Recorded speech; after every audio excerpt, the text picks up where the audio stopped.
ভালো মানুষ থাকার পরে যে তাদেরকে যে আমি সেজদা দেবো এটা তো আল্লাহ বলে নাই। না, ঠিক আছে, যেমন আমাদের বাংলাদেশের মধ্যে যেমন মনে করেন শাহজালাল আছে, শাহপরান আছে, তারপরে আরো অনেক অনেক কামিলদার লোক ছিল, তাদেরকে আল্লাহ তাআলা বলতো যদি তাদেরকে সেজদা করো বা তাদেরকে হ্যাঁ। বুনিয়া করো, তা আল্লাহ রাসূল এখন আমার হাদিসের আরেকটা মধ্যে আছে। প্রশ্ন রইল, আপনি এই কথাটা মাজারের কথা শাহজালাল শাহপরানের মাজারটা বললেন।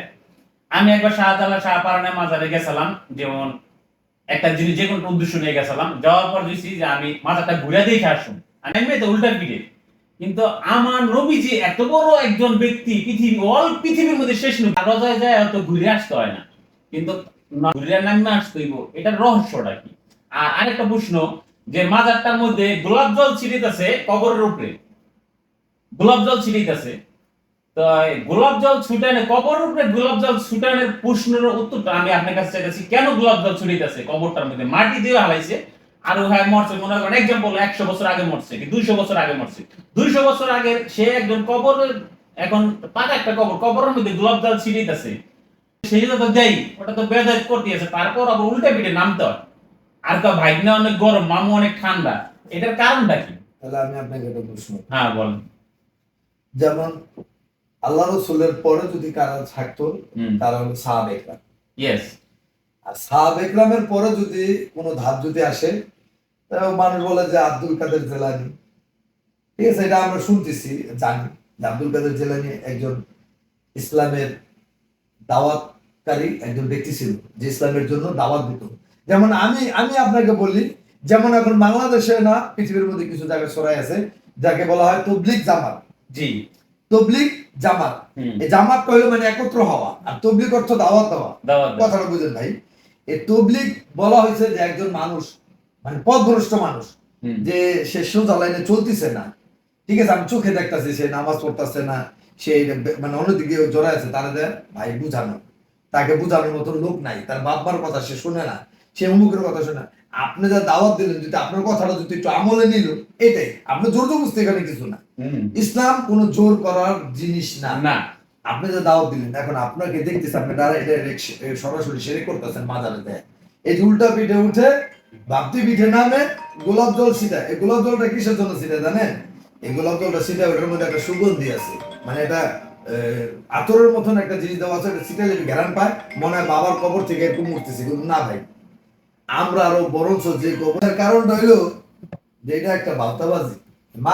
মাজারে যে কোনো যে লোকগুলা খাদেম হিসাবে যারা পরিচিত আছে, তাদেরকে দেয়, দেখেন তারা কোটি কোটি টাকার মালিক হয়ে বয়ে রয়েছে।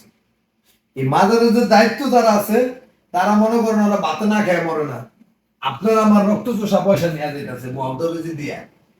যদি কোনো মৃত মানুষ যদি টাকার প্রয়োজন হইতো, যে টাকার তার কবরে লাগবো, তাহলে এই দেশের মধ্যে অনেক বড় বড় শিল্পপতি আছে, তার বাপ মারে টাকা দেওয়ার জন্য, কিন্তু সেখানে পাঠার কোনো ব্যবস্থা নেই।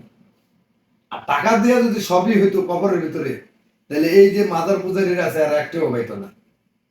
কথাটা বুঝেন নাই?